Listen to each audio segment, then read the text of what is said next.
Hello watcher, welcome channel beast watcher. एक और धमाकेदार video one punch man season 3 episode number 6 finally यहाँ पे आ चुका है। एंड हाँ गाइस, जिसने पिछले एपिसोड्स नहीं देखे हैं, 5 एपिसोड तक आ चुके हैं, चैनल पर है, डिस्क्रिप्शन में है, जाके एक बार जरूर चेकआउट कर लेना। और ऐसे ही एनीमे कंटेंट के लिए प्लीज चैनल को सब्सक्राइब, वीडियो को लाइक करिए। अभी जस्ट इस एक्सप्लेनेशन के पहले हम लोगों ने गाचा गुता का लेटेस्ट एपिसोड, वन पीस का लेटेस्ट एपिसोड और माई हीरो एकेडेमिया का लेटेस्ट एपिसोड अपलोड कर दिया है चैनल पे, आप जाके उसे भी चेकआउट कर सकते हैं। तो चलिए आज के एपिसोड को यहाँ पे स्टार्ट कर लेते हैं। एपिसोड के स्टार्टिंग में हमको वही मीटिंग दिखाई जाती है जो भी शायद यहाँ पे कंटिन्यूज हो रही है हीरोज के बीच में, जहाँ पे अपना चार्ली एम्परर बताता है कि उसने एक सैटेलाइट को यूज किया है कि मॉन्स्टर का जहाँ पे हाइड आउट है वहाँ पे काउंट करने के लिए कि कितने मॉन्स्टर्स वहाँ पे हैं। और उस थर्मल रीडिंग की वजह से उनको पता चला कि भाई लगभग 500 मॉन्स्टर है। भाई मतलब एक एक बंदे को 60 मॉन्स्टर्स को मारना पड़ेगा। तो इनसे लड़ने में जो दिक्कत आने वाली है, इनका स्ट्रेंथ ही होने वाला है। अगर कोई ऐसा मॉन्स्टर मिल गया जो कि अकेला ही बहुत ज्यादा तगड़े स्ट्रेंथ का हुआ तो मुश्किल पड़ सकती है। जैसा कि हम लोग जानते हैं कि सेंटी चोरो भी इन लोग के पास से ही आया था, तो हम ऐसा एज्यूम कर सकते हैं कि इनके पास और इसी टाइप के मॉन्स्टर्स हो सकते हैं जो कि लेवल डीमन या फिर ड्रैगन पर हो। जिसका हमको डार्क शाइन दिखाया जाता है जो कि बताता है कि उसने कुछ लोगों से लड़ा था, लेकिन हाँ जिनसे उन्होंने लड़ा था वो लगभग उसकी स्ट्रेंथ के थे, तो वो आराम से उन्हें हरा पाया। बाहर का उसे कोई अंदाजा नहीं है। जहाँ पे अपना पूरी प्रिजनर बताता है कि सारे के सारे तो इतने ज्यादा ताकतवर नहीं थे जिनसे मैं लड़ा था, लेकिन हाँ कुछ तो थे। लेकिन हाँ वो अभी इस लेवल पे आ चुका है कि वो अब पेन को एक्सेप्ट कर सकता है, तो उसके लिए कोई प्रॉब्लम नहीं होने वाली है। जिसके बाद अपना ज़ॉम्बी मैन जो है यहाँ पे ड्राइव नाइट के बारे में पूछता है, तो चाइल्ड एम्परर बताता है कि उसे कोई आइडिया नहीं है। जहाँ पे चाइल्ड एम्परर आगे बताता है कि ड्राइव नाइट ने एक मॉन्स्टर को टॉर्चर वगैरह किया था और सिटी जेड चला गया था इन्वेस्टिगेशन के लिए, लेकिन तब से हमें उसकी कोई भी खबर नहीं मिली है। जहाँ पे अपना समुराई बोलता है कि भाई शायद वो मर चुका होगा इसका मतलब। तो जहाँ पे डार्क शाइन बोलता है नहीं, वो तो एक साइबॉर्ग था ना, तो जरूरी नहीं है कि वो मरा हो। मे बी बस उसके कुछ ऐसे पार्ट्स डिस्ट्रॉय हो चुके हों जिससे हमें सिग्नल ना मिल रहा हो, और शायद वो हमारा इंतजार कर रहा हो हमारी मदद के लिए। तो ज़ॉम्बी मैन यहाँ पे बोलता है कि हाँ ये हालत हमारी भी हो सकती है, जब हम उनसे लड़ने जाएंगे तो हम लोग को केयरफुल रहना पड़ेगा। लेकिन हाँ यहाँ पे टॉर्नेडो की तरह बाकी बहुत सारे लोग होते हैं जिनको कोई भी डर का निशान भी नहीं होता है, और वो लोग कहते हैं बस मॉन्स्टर को आ जाने दो भाई, वो मुझे तो नहीं हरा सकते। जिसके बाद यहाँ पे पूरी प्रिजनर बोलता है कि मैं एक बात बोलना चाहता हूँ कि यहाँ पे कुछ यंग लोग हैं जो कि मॉन्स्टर में बदल दिए गए हैं छलावा करके या फिर बेईमानी से, तो पूरी प्रिजनर उन लोगों को बचाना चाहता है। तो हाँ जिसको भी ऐसा मॉन्स्टर मिले जो कि प्रिजन यूनिफॉर्म में हो, उससे अपना पूरी प्रिजनर ही डील करने वाला है। लेकिन समुराई का मानना अलग होता है। वो कहता है कि भाई मेरा भी एक दोस्त मॉन्स्टर बन चुका है, लेकिन हाँ मुझे अब उसको मारने के अलावा कोई चारा नहीं बचा है। जहाँ पे अपना पूरी प्रिजनर बोलता है लेकिन हाँ उसके पास एक प्लान है, वो ट्राई करेगा कुछ कॉम्बोज को जिसमें वो एंजल हग और अवेकन डीप किसेस देगा, ताकि वो उनके ऊपर से जो मॉन्स्टर पंक्ति उनके ऊपर चढ़ी हुई है उसको हटा सके। जहाँ पे अपना फ्लैशी फ्लैश बोलता है कि ये जो किंग उरीची है या फिर ग्योरो है, ये लोग तो जरूर से ही ड्रैगन लेवल थ्रेट होंगे, क्योंकि हाँ वो लोग इतने स्ट्रांग हैं कि वो मॉन्स्टर्स को कमांड दे पा रहे हैं। तो जितना भी हो सके हम लोग को उनसे 1-1 फाइट में जाने से बचना पड़ेगा। लेकिन हाँ यहाँ पे अपनी टॉर्नेडो बोलती है लेकिन नहीं, मैं फाइनल बॉस को हराऊंगी, तुम लोग छोटे मोटे अंटर बंटर को हराना, मैं इसको हरा दूंगी। और इसी बीच यहाँ पे झड़प चालू हो जाती है अपने फ्लैशी फ्लैश और टॉर्नेडो के बीच में कि कौन फाइनल बॉस को मारेगा या फिर कौन बॉस को मारेगा। जिसके बाद अपना ज़ॉम्बी मैन बोलता है कि तुम लोग शांत रहो, वैसे भी ये जो मिशन है ये रेस्क्यू मिशन होने वाला है, तो जितना भी हो सके फाइटिंग को अवॉइड करने की कोशिश करना। इसीलिए अपने ज़ॉम्बी मैन यहाँ पे टॉर्नेडो को ऑलरेडी यहाँ पे वार्निंग दे देता है कि तुम कोई ऐसा अटैक मत कर देना जिससे पूरा हाइड आउट ही खत्म हो जाए। जहाँ पे अपना चाइल्ड एम्परर बोलता है कि जो अंडरग्राउंड है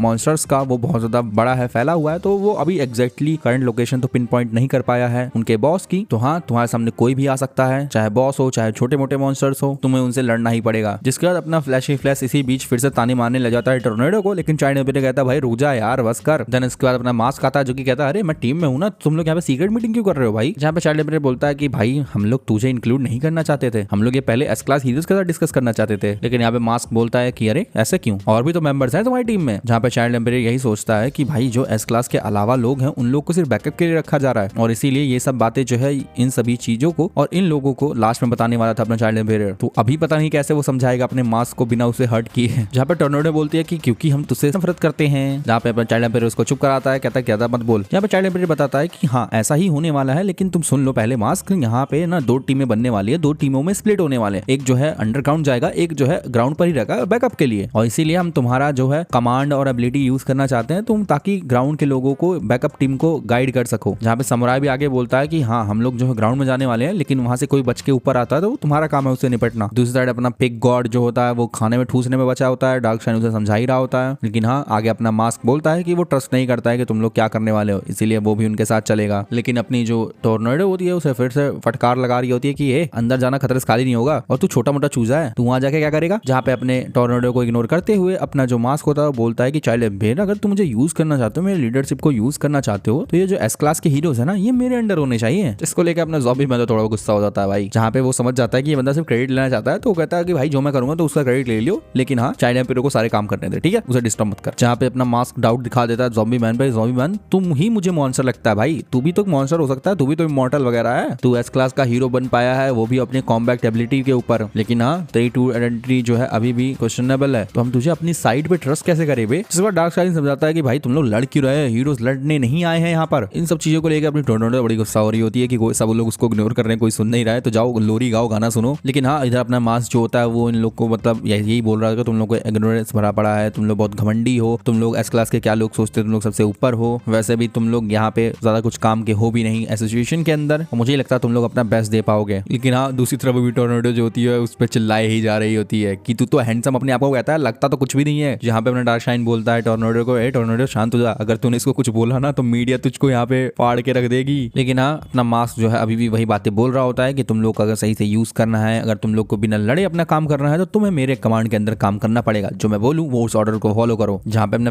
फ्लैश बोलता है कि तुझ जैसे कमजोर इंसान की बातें मानेंगे हम, जिसको लेके अपना मास्क बहुत ज्यादा गुस्सा होने लग जाता है और समुराई इन सबको रोकने के लिए कहता है कि तुम लोग इतना हीट अप क्यों हो रहे हो भाई। लेकिन हाँ वहाँ पे एंट्री होती है अपने किंग की और सब लोग शांत हो जाते हैं। जहाँ पे फ्लैश आते ही किंग को बोलता है किंग तू मेरे कमांड के अंदर रहने वाला है, ठीक है। जहाँ पे उससे मास्क जो है पूछने लग जाता है तब तक तू कहाँ था, इतना लेट क्यों है, और अपना किंग यही सोच रहा होता है ये बंदा मुझसे पूछ ही रहा है, ये तो मुझे पसंद भी नहीं है। जहाँ पे किंग कुछ बताने जाए उससे पहले उसके जो पीछे अंटर पंटर खड़े होते हैं वो लोग बोलते हैं अरे किंग पहले से ही जेड सिटी में जाके ना रातों रात लड़ाई कर रहा था और एनिमीज के हेड आउट को ढूंढ रहा था, जहाँ पे जो इसके कपड़े पे गंदगी लगी है ना वो मॉन्स्टर्स के ब्लड ही है और ये हमारे सामने ही हुआ था। और किंग यही सोच रहा होता है कि ये बंदों को हमेशा मेरे बारे में ऐसा गलत क्यों पता चल जाता है भाई। और जहाँ पे ये सारी बातें सुनको सबको भाई अपना किंग फिर से किंग ही लग रहा होता है, मतलब हाँ he is deserve to be the rank what he had, और अपने मास्क को भी वो पसंद आ रहा होता है। जहाँ पे किंग को देखने के बाद और समझने के बाद मास्क कहता है चलो ठीक है मैं यहाँ से पीछे हटता हूँ, मैं तुम लोग को कमांड नहीं दूंगा, लेकिन हाँ मैं उसके बावजूद भी तुम लोग के अटैक टीम में रहने वाला हूँ। लेकिन हाँ उसके जाते ही यहाँ पे अपना चाइल्ड एम्पायर उठता है और किंग से बोलता है कि भाई तू अकेले नहीं लड़ सकता है किंग, क्योंकि वैसे ही ड्राइव नाइट यहाँ पे गायब है पहले से ही और हमें नहीं पता है कि कैसा थ्रेट हमें मिल सकता है, इसीलिए हम लोग को एक साथ मिलकर लड़ना पड़ेगा। किंग कहता है हाँ बिल्कुल क्यों नहीं। जहाँ पे दूसरी तरफ जो सपोर्ट टीम होती है वो असम्बल हो चुकी होती है, जहाँ पे अपने शिकिंगल और स्टिच बात कर रहे होते हैं, जहाँ पे अपना स्टिच बहुत ज्यादा खुश होता है और बहुत ज्यादा हैरान भी होता है कि शिकिंगल इतना कुछ करने के काबिल है। और यहाँ पे अपने स्टिच को यही लगता था पहले कि यहाँ पे सिर्फ शिकिंगल ना प्रमोशंस के पीछे भागता है, उसी के लिए काम करता है, लेकिन हाँ यहाँ पे शिकिंगल मन में यही सोच रहा होता है कि मॉन्स्टर एसोसिएशन के हराने के बाद तो मेरा प्रमोशन गारंटीड है बे, तो उसके बारे में तो मैं सोचता ही हूँ और अब से मेरा नाम हिस्ट्री में लिखा जाएगा। फाइनली ये लोग पहुंचते हैं अपने कुछ हीरोज के पास, जहाँ पे जो पूरी टीम होती है ये एस क्लास हीरोज को सपोर्ट करने के लिए यहाँ पे होती है। जहाँ पे शिकिंगल इन लोग को बताता है कि जहाँ पे एस क्लास हीरोज जाने वाले हैं, अगर वहां से कोई भी मॉन्स्टर बच के निकलता है तो तुम्हारा काम है उसे रोकना, और अगर कोई बच्चा निकल के आता है तो उसे प्रोटेक्ट करना है तुम्हें। और एक बार एस क्लास हीरोज ने किसी तरीके से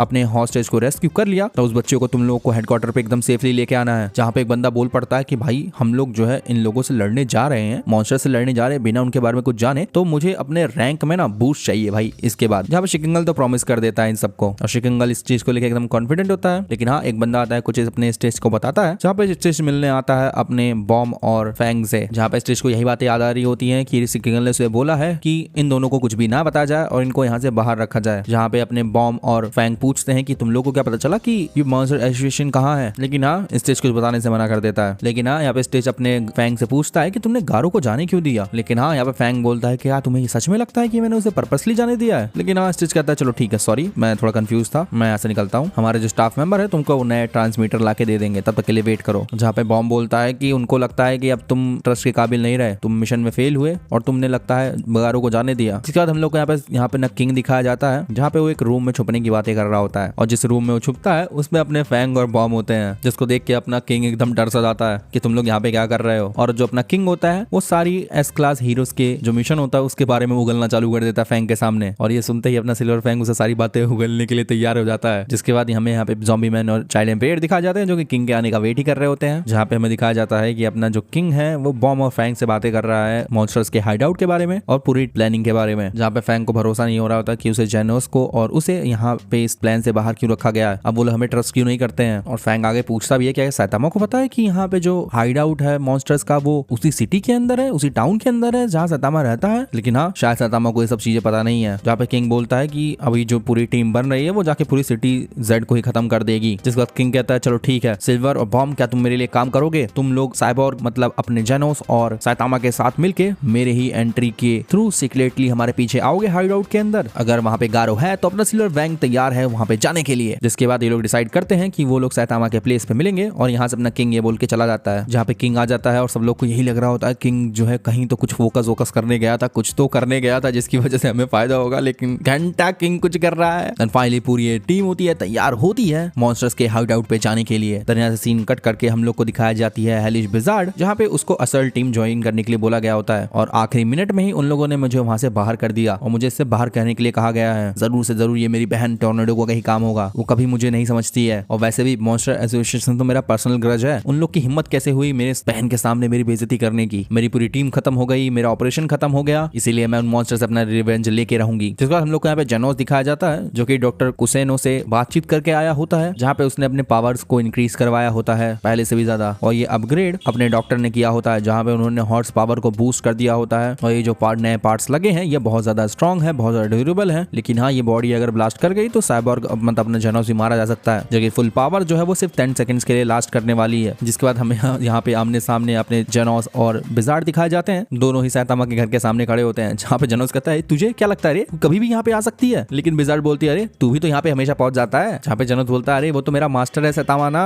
तो मैं तो आऊंगा ही और वैसे भी मैं आधा रेंट पे करता हूँ। जहाँ पे विजार्ड बोलती है अरे जेनोस तुम ये बताओ तुम्हें एसोसिएशन ने कॉन्टेक्ट नहीं किया? मुझे तो किया था, क्योंकि अभी यहाँ पे एक हॉस्टेज है, एग्जीक्यूटिव का जो बेटा है वो वहाँ पे बंदी बना हुआ है और मुझे लगता है कि अब तक तो वो निकल भी चुके होंगे, लेकिन शायद उन्होंने हाइड आउट को लोकेट नहीं किया है। जहाँ पे जेनोस बोलता है अगर उसे पता चल गया होता तो अब तक तो उसके सैतामा या फिर उसके मास्टर ने यहाँ पे सब कुछ को खत्म कर दिया होता भाई। जहाँ पे विजार्ड और अपने जेनोस फाइनली पहुंच चुके होते हैं सैतामा के घर पे, लेकिन यहाँ पे सैतामा होता ही नहीं है और जेनोस को ये भी पता होता है कि जो डिस्काउंट सेल होने वाली वो तो कल होने वाली है और उसका हीरो सूट भी यहाँ से गायब है, कुछ तो हुआ है। जिसके बाद वहाँ पे एंट्री होती है अपने बैंग और बॉम्ब की और इन सबको पता चलता है कि सैतामा यहाँ पर नहीं है। जहाँ पे अपना सिल्वर कहता है अरे यार ये तो मुश्किल हो गया, हम लोग तो अटैक करने वाले थे मॉन्स्टर्स के हाइड आउट के ऊपर जैसा हमें किंग ने बताया था। जहाँ पे अपने विजार्ड और जेनोस सरप्राइज होते हैं कि जो हाइड आउट है इसी सिटी में यहीं पे अंडरग्राउंड इन्हीं के नीचे है। अचानक से यहाँ पे भागता भागता अपना किंग भी पहुंच जाता है इन लोगों के पास। जहाँ पे सैतामा यहाँ नहीं होता है तो अपना किंग घर बनाने लग जाता है। जिसके बाद यहाँ पे जेनोस और सिल्वर फैंग अपने किंग से बोलते हैं चलो ठीक है तुम बताओ भाई हम लोग सैतामा के आने का वेट करें या फिर अटैक करें। जहाँ पे विजार्ड बोलती है नहीं हम लोग सैतामा के आने का वेट करेंगे क्योंकि हमें सैतामा की स्टन चाहिए ही होगी। जहाँ पे विजार्ड को लग रहा होता है कि किंग ने कुछ प्लान ऑलरेडी बना रखा है, जहाँ पे हेलिश को यही लग रहा होता है कि फाइनली उसकी न्यू विजार्ड बंच बन चुकी है, लेकिन हाँ सारे के सारे उसे इग्नोर कर रहे होते हैं। जहाँ पे अपना जेनोस बोलता है कि अगर हम लोगों ने लेट किया वेट किया तो यहाँ पे